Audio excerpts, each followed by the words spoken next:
Ang mabuting balita ng Panginoon ayon kay San Juan, chapter 7, verse 1 to 2, and chapter 10, verse 25 to 30.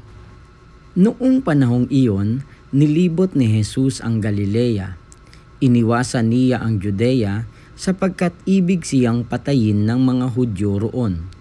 Nalalapit na ang pista ng mga tulda, isang pista ng mga Hudyo. Pagkaalis ng kanyang mga kapatid, si Jesus may pumunta rin sa pista, ngunit hindi hayagan. Sinabi ng ilang taga-Jerusalem, hindi ba ito ang taong gusto nilang patayin? Hayan, lantaran siyang nagsasalita, ngunit wala silang sinasabi laban sa kanya. Baka naman kilala ng mga pinuno na siya nga ang Mesiyas. Walang makakaalam kung saan magmumula ang Mesiyas pagparito niya. Ngunit alam naman natin kung saan nagmula ang taong ito. Kaya't nang nasa templo si Jesus at nagtuturo, malakas niyang sinabi, "Ako ba'y nakikilala ninyo? Alam ba ninyo kung saan ako nagmula? Hindi ako naparito sa ganang akin lamang.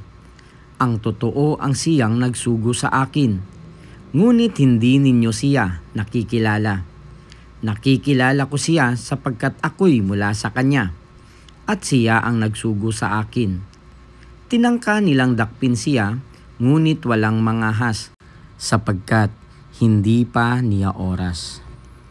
Ang mabuting balita ng Panginoon. Pinupuri ka namin, Panginoong Hesukristo.